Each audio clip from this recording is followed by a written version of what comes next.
Mes amis, réfléchissons un moment dans le temps si profond. Cela a résonné à travers toute la création. Imaginez les cieux, les royaumes célestes où les anges servent en parfaite harmonie devant le trône de Dieu. Maintenant, imaginez la scène qui se déroule sur terre, le Fils de Dieu, Jésus-Christ, parcourant le chemin de la croix.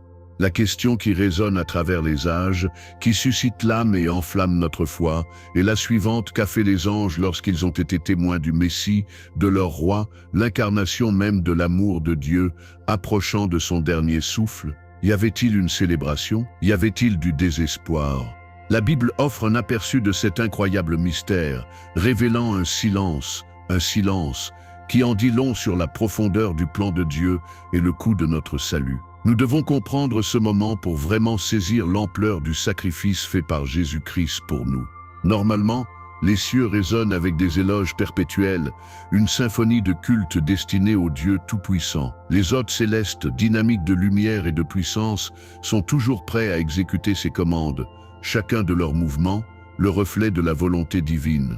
Mais alors que Jésus-Christ portait le poids du péché du monde envers Golgotha, la symphonie céleste étouffait. Un silence profond est tombé sur les royaumes angéliques, un silence plus assourdissant que n'importe quel coup de tonnerre. C'était le silence du chagrin, l'immobilité née d'une retenue angoissante. Imaginez ces êtres puissants, dont le pouvoir est au-delà de notre compréhension, dont la loyauté envers Dieu et son Fils, Jésus-Christ, est absolue. Ils avaient été assistés à la création, combattu les batailles cosmiques et se sont affrontés devant la gloire de Dieu. Maintenant, ils ont regardé leur roi, leur Seigneur, endurant des souffrances inimaginables aux mains des créatures même à qui ils ont été envoyés. Chaque fibre de leur être, chaque instinct a perfectionné à travers des millénaires de défense de la justice, a crié pour l'action. Leurs épées sont restées gainées, leurs ailes repliées, leurs voix silencieuses.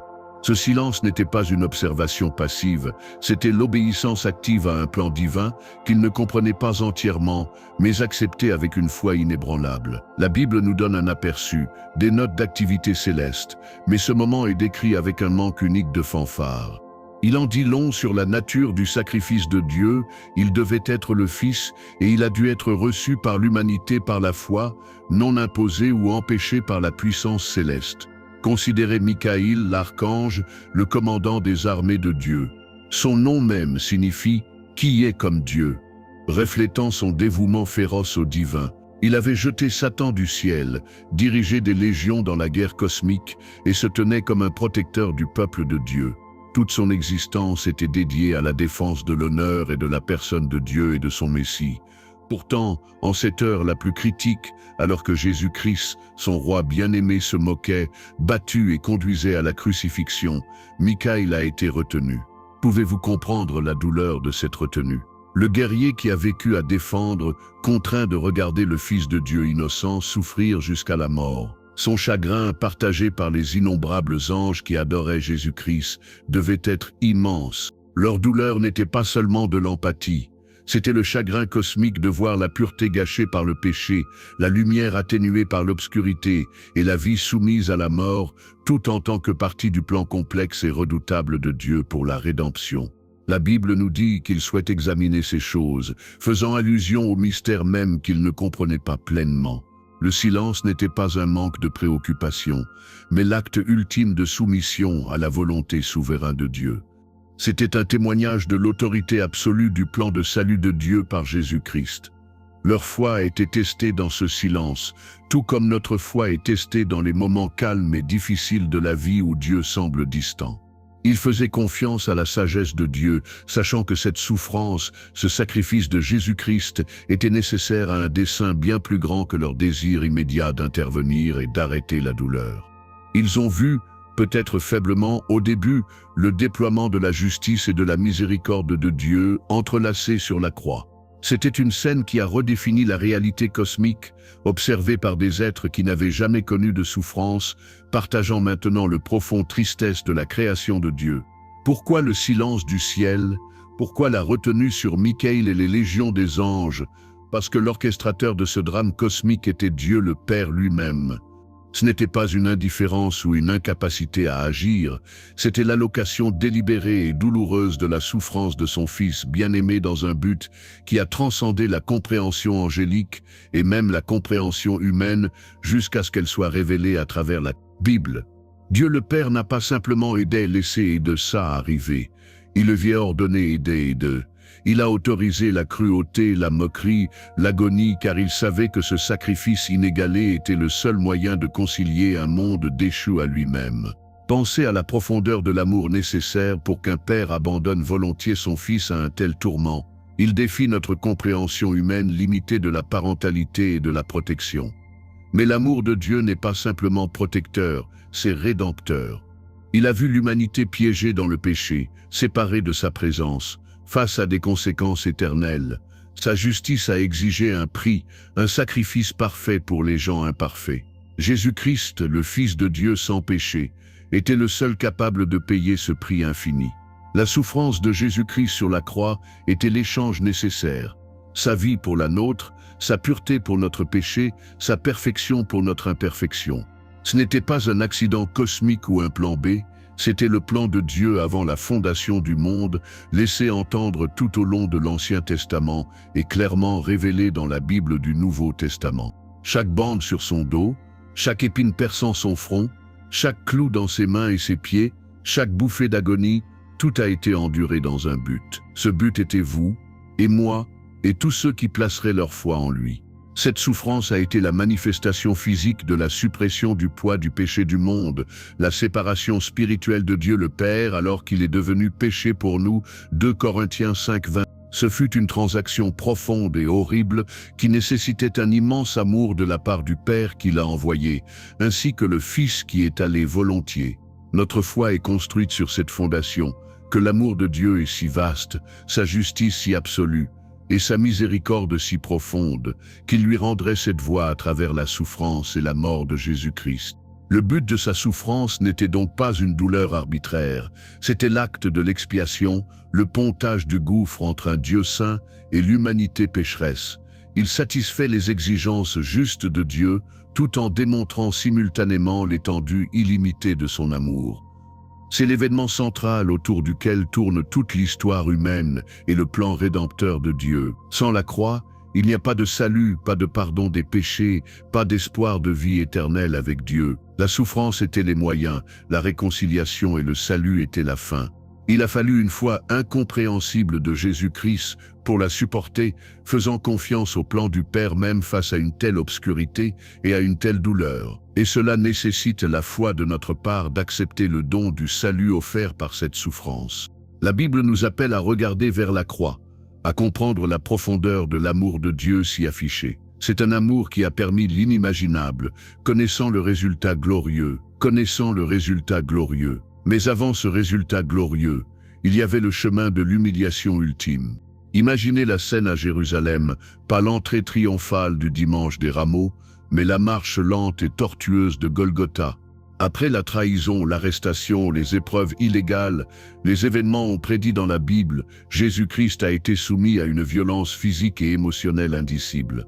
Le parc seul a été conçu pour éclater la peau de l'os, un acte brutal qui le laissait faible et saignait avant même le début de la crucifixion. Les soldats, agissant sous l'autorité de Rome, mais alimentés par la cruauté humaine, ont ajouté des couches de moquerie. Ils l'ont habillé d'une robe violette, ont mis une couronne tissée d'épines sur sa tête et un roseau dans sa main en tant que sceptre. Ils se sont agenouillés devant lui, crachant sur lui et criant « Hail, roi des Juifs !» Ce n'était pas seulement une douleur physique, il a été calculé de dégradation, une tentative de supprimer tout semblant de dignité ou d'autorité. Celui qui était Dieu incarné qui a tenu les étoiles en place s'est laissé être réduit à un objet de dérision. Cette humiliation volontaire est peut-être l'un des aspects les plus difficiles à saisir. Pourquoi ? Parce qu'il contraste fortement avec la nature humaine qui s'efforce constamment de pouvoir et de reconnaissance. Pourtant, Jésus-Christ s'est vidé, comme la Bible le décrit, prenant la nature même d'un serviteur. Les blessures qu'il supportait, non seulement de l'échappement et des épines, mais des ongles et de la lance, étaient le prix physique payé pour notre liberté. Chaque bande, chaque ponction, un témoignage de la profondeur du péché et de la profondeur encore plus grande de l'amour de Dieu.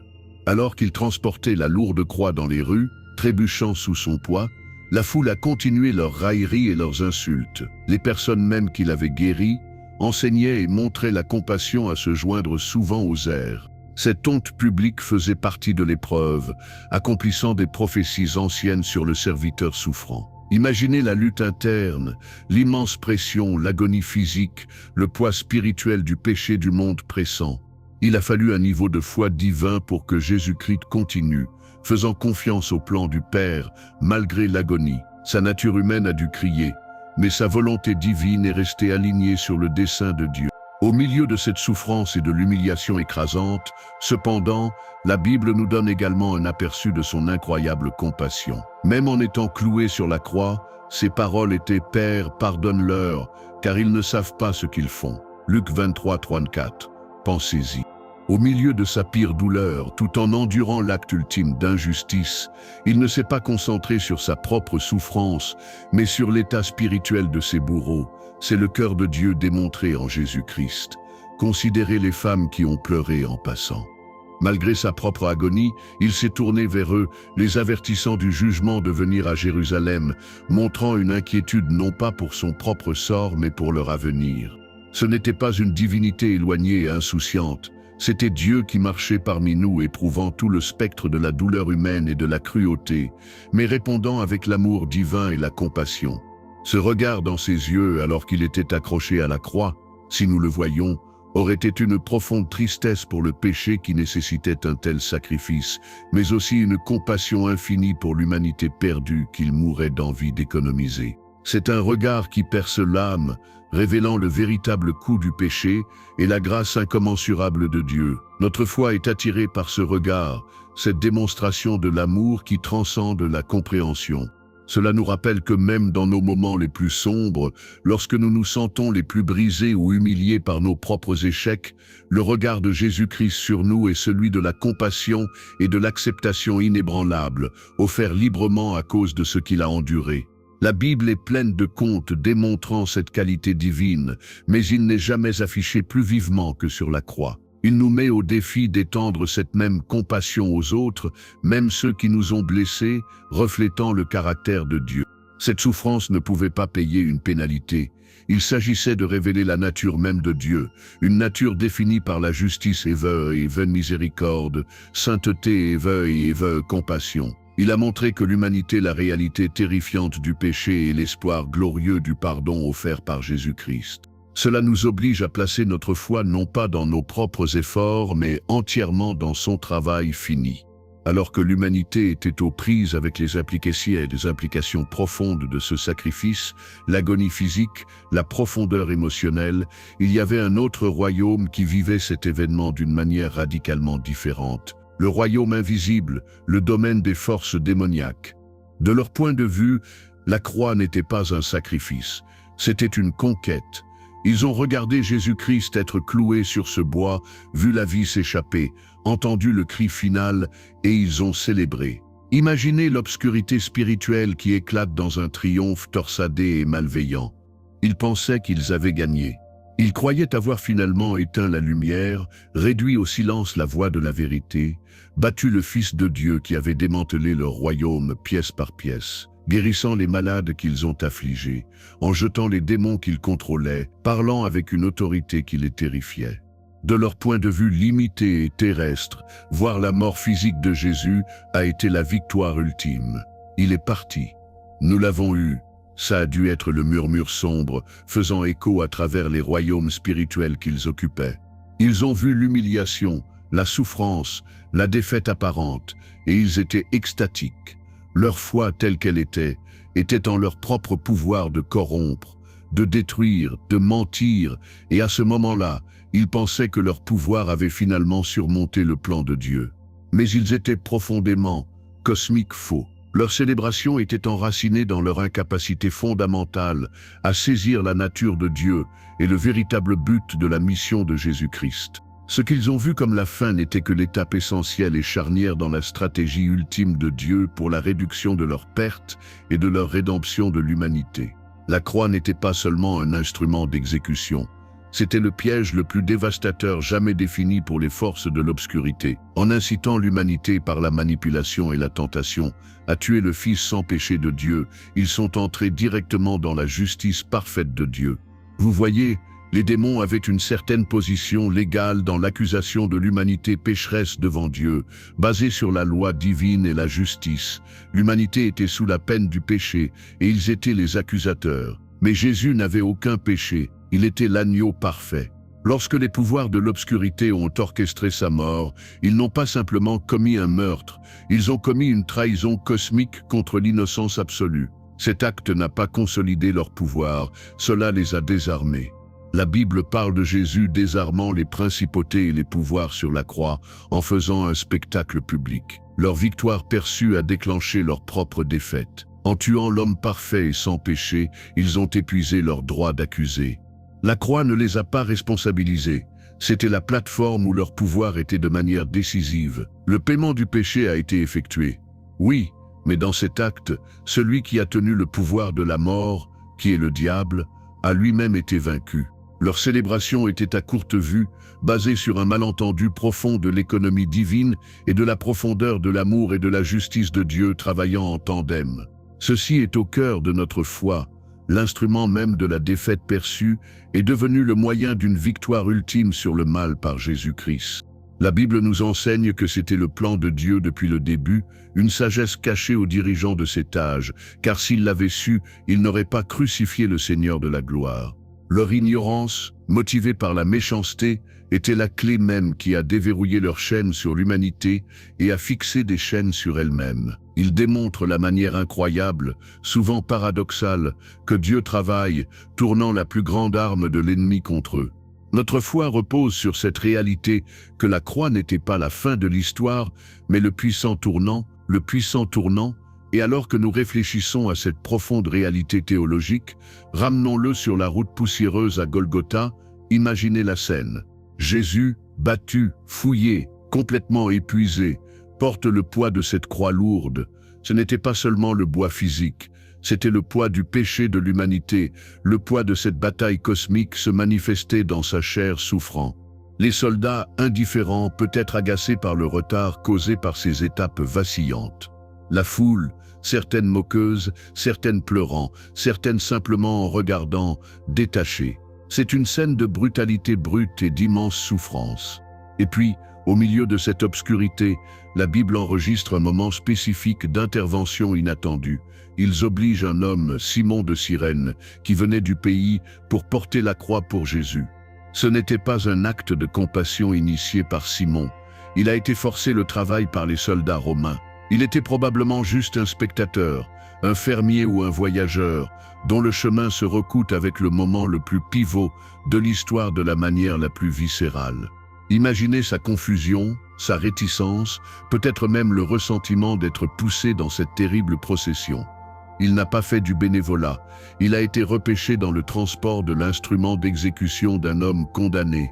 Mais dans cette action forcée, nous voyons quelque chose de remarquable. Simon intervient littéralement pour partager le fardeau avec Jésus-Christ. Il occupe le bois lourd que Jésus ne peut plus porter seul. C'est un acte physique simple, mais chargé d'une signification spirituelle profonde. Il parle de la réalité du plan de Dieu qui se déroule même à travers le banal, même par la compulsion. Il ne s'agissait pas seulement de soulager le fardeau physique de Jésus, c'était un symbole. Simon, peut-être sans le savoir, a participé au voyage vers la croix, un voyage central vers notre foi. La Bible met en évidence ce détail, garantissant que nous ne manquons pas cet acte apparemment petit de poids partagé. Cela nous montre que Dieu peut utiliser n'importe qui, en toutes circonstances, pour jouer un rôle dans son plus large récit de rédemption. Simon n'était pas l'un des disciples, pas un apôtre, pas un théologien, c'était juste un homme qui passait. Pourtant, sa vie est devenue liée à la vie de Jésus-Christ dans ce moment profondément intime de souffrance partagée. Ses mains saisissaient le même bois rugueux que Jésus avait porté. Ses épaules portaient le poids qui avait écrasé le Fils de Dieu. Ce moment avec Simon illumine une facette différente de l'amour de Dieu. Ce n'est pas seulement la grande victoire cosmique sur la croix, mais la présence de l'œuvre de Dieu même dans les petites interactions humaines en cours de route. C'est l'amour qui garantit que le fardeau, bien que lourd, n'est pas porté complètement seul, même par Jésus lui-même dans sa faiblesse terrestre. Il parle d'un principe dans notre foi, que nous sommes appelés à aider à porter les charges les uns des autres, tout comme Simon a aidé à porter le fardeau du Christ. Cela préfigure, d'une manière étrange, de l'appel à tous les croyants à prendre leur propre croix et à suivre Jésus. Le service forcé de Simon devient un exemple inattendu de porter la croix, une image dont Jésus avait déjà parlé. La Bible ne nous donne pas beaucoup de détails sur Simon par la suite, mais son nom est préservé pour l'éternité dans les évangiles, un témoignage de cet acte d'assistance singulier et obligatoire sur la Via Dolorosa. Cela nous rappelle que Dieu travaille par des personnes inattendues de manière inattendue. Son plan ne reposait pas uniquement sur les volontaires et les forts, mais peut incorporer le réticent et le passant. Ce détail souligne l'humanité de Jésus-Christ, qu'il était vraiment humain, capable d'épuiser physique et d'avoir besoin d'aide, et il met en évidence la divine providence qui s'est arrangée pour cette aide, même si par la force romaine. L'acte de Simon, cependant initié, a permis à Jésus de terminer le voyage physique vers l'endroit où l'acte de l'expiation ultime se produirait. C'était une étape nécessaire sur le chemin de la croix, l'instrument même où la puissance et l'amour de Dieu surmonteraient de manière décisive les pouvoirs de l'obscurité, confirmant le fondement de notre foi. En pensant à Simon aidant, cela ramène à la maison la réalité que même dans les heures les plus sombres, même lorsque la souffrance semble écrasante, il y a des moments placés par Dieu, de fardeaux partagés. Moments où le poids est momentanément levé, même légèrement. Cela ne doit pas diminuer l'horreur de la croix, mais pour voir comment la présence de Dieu et son plan complexe ont imprégné chaque étape de ce voyage angoissant. Ce n'était pas seulement le sacrifice final, mais tout le chemin vers celui-ci, rempli de douleurs, de trahisons, et oui, des moments d'une aide inattendue comme celle de Simon.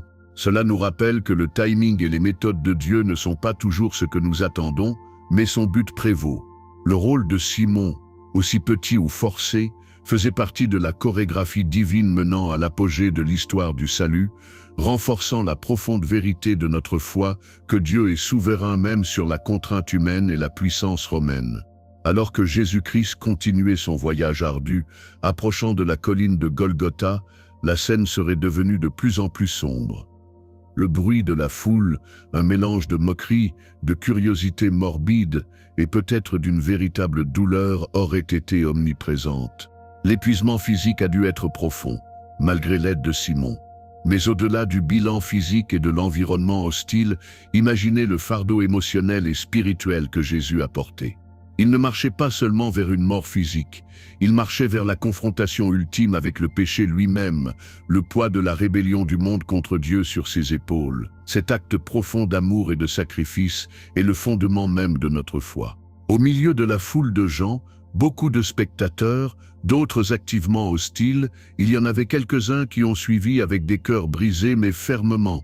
La Bible nous parle spécifiquement d'un groupe de femmes qui a pleuré pour lui, à qui Jésus s'est tourné et a prononcé des paroles d'avertissement de l'avenir de Jérusalem. Mais il y avait un cercle encore plus intime présent, debout à proximité, leur chagrin une douleur silencieuse et brûlante. Nous savons d'après les récits de l'Évangile, en particulier le propre témoignage de Jean dans la Bible, que sa mère, Marie, était là, et avec elle, debout fidèlement à ses côtés, était Jean, le disciple que Jésus aimait. Leur présence à ce stade de la Via Dolorosa est incroyablement importante. La plupart des autres disciples craignent d'avoir surmonté leurs promesses antérieures, avaient fui ou se cachaient. Mais John, peut-être renforcé par sa relation unique avec Jésus, et certainement conduit par le courage et la loyauté, est resté. Et Marie, imaginez l'agonie d'une mère qui regarde son fils, innocente et souffrant, portant l'instrument de sa propre exécution. Son cœur, prophétisé il y a longtemps, était percé. Pourtant, elle était là. Elle ne s'est pas détournée, elle ne l'a pas abandonné dans son heure la plus sombre. Sa fidélité, sa foi inébranlable en son Fils et dans le plan mystérieux de Dieu, même lorsque ce plan s'est déroulé dans une souffrance aussi horrible, est un exemple puissant pour nous. La rencontre, bien que non décrite dans des détails explicites dans tous les évangiles comme un arrêt spécifique, se sont produits sur cette voie. Jésus, probablement affaibli et en difficulté, voit sa mère et son disciple bien-aimé. La Bible enregistre le moment poignant plus tard, au pied de la croix, lorsque Jésus confie Marie aux soins de Jean.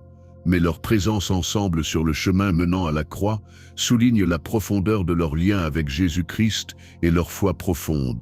Ils n'étaient pas seulement des observateurs, ils participaient à l'agonie, partageant la souffrance par amour et dévotion. Leur loyauté contraste fortement avec la trahison et l'abandon que Jésus avait vécu des autres.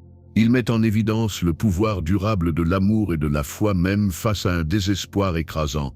Ce moment, la présence de Marie et John sur la Via Dolorosa nous rappelle que même dans les moments les plus sombres, Dieu fournit une mesure de réconfort à travers la connexion humaine et la compagnie fidèle. Cela témoigne de l'importance d'être présent pour ceux qui souffrent, offrant un soutien silencieux ou une présence constante, tout comme John était pour Marie et les deux étaient pour Jésus. Cela illustre que la foi n'est pas seulement croire aux promesses de Dieu en période de facilité, mais en les tenant parfois dans un silence en larmes, lorsque le chemin est brutal et que l'avenir semble perdu dans l'ombre. Leur présence, leur volonté de suivre ce chemin angoissant avec Jésus-Christ est un puissant témoignage de la profondeur de leur amour et de la force de leur conviction enracinée dans ce qu'ils connaissaient. Après le voyage angoissant le long de la Via Dolorosa, la procession a atteint Golgotha, la place du crâne. C'est ici, sur cette petite colline rocheuse à l'extérieur des murs de la ville, que l'acte final et brutal devait se dérouler. L'air était épais de tension, un mélange des airs de la foule, les ordres durs des soldats romains et la douleur calme et profonde de ceux qui sont restés fidèles. Ils ont offert à Jésus une boisson de vin mélangée à une gale ou à une myrrhe, un stupéfiant habituel destiné à atténuer la douleur, mais il l'a goûté et a refusé. Il a choisi de faire face à toute l'horreur de la crucifixion avec un esprit clair embrassant complètement la souffrance. Les soldats l'ont ensuite dépouillé de ses vêtements, jetant beaucoup pour eux, accomplissant des prophéties anciennes enregistrées dans la Bible, soulignant que chaque détail de cet événement faisait partie d'un plan divin orchestré par Dieu. Les soldats ont posé Jésus-Christ sur la croix. Le son des marteaux entraînant des ongles à travers la chair et l'os a dû faire écho à travers la colline, un son qui résonne à travers l'histoire et résonne au cœur de la foi de chaque croyant. Ce n'était pas seulement une douleur physique, c'était le poids du péché du monde qui lui était couché. La croix a ensuite été relevée, levée debout et est tombée dans sa douille dans le sol. Là, il était suspendu entre le ciel et la terre, portant les péchés de l'humanité. Au-dessus de sa tête, une inscription disait « Jésus de Nazareth, le roi des Juifs, placé là par Pilate, peut-être de façon moqueuse, mais en vérité déclarant sa véritable identité. Il a été crucifié entre deux criminels, un à sa droite, un à sa gauche, le plaçant parmi les transgresseurs, un autre détail prédit dans les Écritures. Même en ce moment de dégradation et de souffrance ultime, l'attention de Jésus était vers l'extérieur, pas vers l'intérieur. Il a prononcé des paroles de pardon pour ceux qui le cruciaient, démontrant un amour vraiment divin. « Père, pardonne-leur, car ils ne savent pas ce qu'ils font. » Cet acte de grâce étonnant, accroché à l'agonie, témoigne profondément de la profondeur de son amour et du but de son sacrifice. Ce n'était pas la mort d'un martyr qui mourait simplement pour une cause, c'était l'agneau parfait de Dieu, donnant volontiers sa vie à expier les péchés du monde. La nature volontaire de sa reddition, son choix délibéré de supporter cela, est central pour comprendre le pouvoir et l'efficacité de la croix. Il n'a pas été pris par surprise, il se dirigea vers ce moment avec une foi déterminée, terminant le travail que Dieu lui avait donné. La Bible indique clairement que personne n'a pris sa vie de lui, il l'a allongée lui-même, alors que Jésus était suspendu là, durable une douleur inimaginable et une séparation spirituelle. La Bible décrit des événements extraordinaires. L'obscurité a couvert la terre de la 6e heure jusqu'à la 9e heure, un phénomène surnaturel indiquant la signification cosmique de ce moment. La création même semblait pleurer ou réagir à la souffrance de son Créateur. Imaginez le silence dans le ciel, un silence respectueux alors que les anges regardaient avec admiration et chagrin que le Fils de Dieu payait le prix ultime. Ce n'était pas un moment de défaite, mais l'acte culminant du plan de Dieu, une manifestation de justice étant rencontrée avec miséricorde. Le sacrifice de Jésus-Christ sur la croix est l'épandage de la foi chrétienne, le pont entre l'humanité déchue et un Dieu saint. Chaque larme versée par Marie, chaque instant de confusion et de peur ressenti par John, chaque prophétie réalisée a souligné ce seul événement sur Golgotha. Ce sacrifice est parfait et complet, satisfaisant aux exigences de la justice divine une fois pour toutes. C'est par la foi en ce travail terminé que nous trouvons la rédemption et la réconciliation avec Dieu. C'est l'expression ultime de l'amour de Dieu pour le monde, un amour si vaste qu'il a donné son Fils unique. La croix est un symbole permanent de cet amour et du sacrifice parfait. C'est là que notre foi trouve sa mise à la terre dans l'œuvre terminée de Jésus-Christ. Le silence sur Golgotha, demi-dé lourd, enceinte du poids du péché humain et du pouvoir de l'amour divin se croisant. Ce fut un moment qui a changé l'histoire pour toujours, ouvrant la voie à tous ceux qui placeraient leur foi dans le Seigneur crucifié et levé. Le silence en dit long, un témoignage de l'immense coût et de la valeur incommensurable de ce qui se passait. La terre trembla, le voile dans le temple était déchiré de haut en bas, ce qui signifie que le chemin vers Dieu était maintenant ouvert. C'était l'aboutissement de tout ce que la Bible a enseigné sur le sacrifice, l'offrande unique qui rendait toutes les autres obsolètes. Jésus-Christ, l'agneau impeccable, terminant sa mission. La déchirure du voile n'était pas seulement un événement dramatique, il symbolisait l'élimination de la barrière entre l'humanité pécheresse et un Dieu saint. L'accès était maintenant direct, acheté avec le sang de Jésus-Christ. L'ancien système de sacrifice, prescrit dans la Bible, a été achevé, accompli, rendu inutile par cette offre singulière et parfaite. Ce moment sur la croix, tout en apparaissant extérieurement comme une défaite, était en réalité la victoire stratégique du plan éternel de Dieu. Chaque prophétie du jardin à la croix a trouvé ses oui et amen en Jésus-Christ. Et puis au milieu des gémissements, la moquerie, l'agonie physique, est venue la déclaration qui résonne à travers l'histoire et l'éternité, il est terminé. Tetelestai dans le grec d'origine. Ce n'était pas le cri de la démission, le soupir d'une vie se terminant. Non, c'était la puissante déclaration d'une mission accomplie, une œuvre terminée. Cela signifie payer en entier.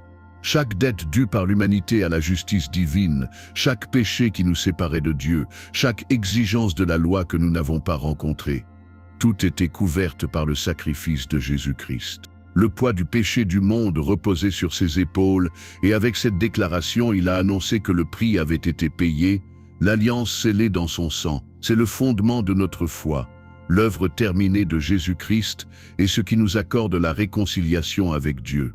Nous n'y ajoutons pas, nous le recevons simplement par la foi. La Bible nous dit que le salut est un cadeau, non gagné par des œuvres, mais reçu par grâce. Il est fini, souligne cette grâce. La volonté du Père, le plan conçu avant la fondation du monde, a été achevé par le Fils. Le travail de rédemption, la bataille contre le péché et la mort, a été gagné. Cette phrase pointe vers la nature exhaustive de l'expiation.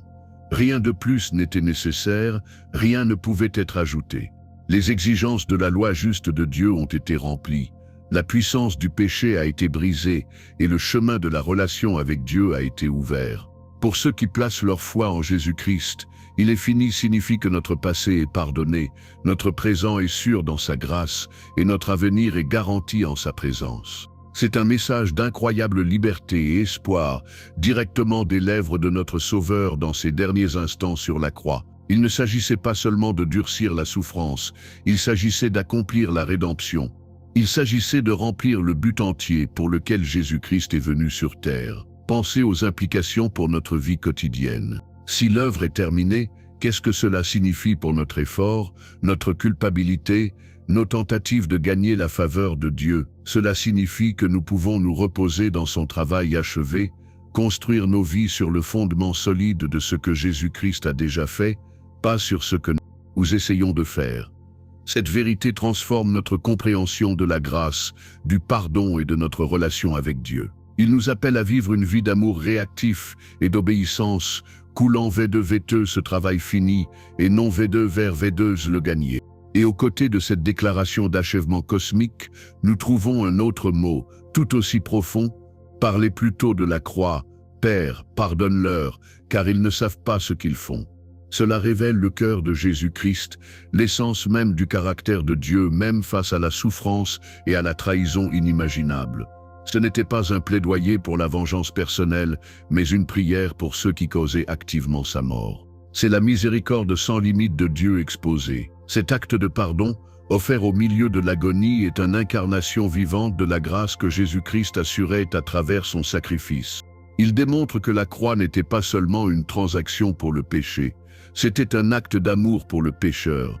Il établit la norme pour notre propre vie, nous appelant à étendre le pardon comme nous avons été pardonnés par Dieu. La Bible est remplie de récits de la justice de Dieu et de sa miséricorde, et sur la croix, ces deux attributs se sont rencontrés en parfaite harmonie par Jésus-Christ. Le juge a exigé un prix pour le péché, et la miséricorde a fourni les moyens de paiement et le cœur du pardon. Père, pardonne-leur est le prélude à « c'est fini », montrant le motif derrière le sacrifice, un amour profond et durable et un désir de réconciliation, pas seulement de l'humanité à Dieu, mais de personne à personne. Cela montre que même dans son heure la plus sombre, Jésus-Christ se concentrait sur les autres, reflétant l'amour altruiste de Dieu. Cette prière est un puissant rappel que le pardon est au cœur du royaume de Dieu et de l'œuvre de Jésus-Christ. Il n'est pas gagné, il est donné, reflétant le travail fini du Christ et nous appelant à vivre les implications de ce pardon dans nos propres relations.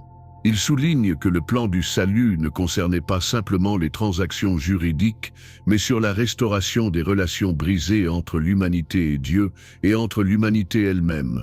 La capacité de pardonner même ceux qui nous ont profondément fait du tort coule du pardon que nous avons reçu par la foi en Jésus-Christ. C'est un fruit tangible du travail fini. Ainsi, ces mots de la croix « Père, pardonne-leur et c'est fini » ne sont pas seulement des phrases historiques. Ce sont des vérités fondamentales de notre foi, révélant le caractère de Dieu, le but de la mission de Jésus-Christ et la nature terminée du salut. Ils résument la profondeur de l'amour de Dieu et la puissance du sacrifice fait par Jésus-Christ. La croix n'était pas la fin, c'est le point culminant victorieux qui a ouvert la voie à la résurrection et à la vie disponible pour tous ceux qui croient. Ainsi, ayant médité sur la profondeur profonde de l'amour de Dieu montré par les dernières paroles de Jésus-Christ sur la croix, en particulier l'appel à pardonner et la déclaration selon laquelle il est fini, comment la compréhension de ces vérités façonne-t-elle votre marche quotidienne de foi et votre relation avec la Bible? Partagez vos réflexions dans les commentaires ci-dessous. J'adore entendre vos idées. Si cette discussion a résonné avec vous et que vous voulez continuer à explorer les riches vérités révélées dans les Écritures, veuillez prendre un moment pour vous abonner à la chaîne et activez cette cloche de notification afin que vous soyez alertés et rejoignez-nous pour notre prochaine vidéo alors que nous continuons ce voyage ensemble. Jusque-là, c'est Marco.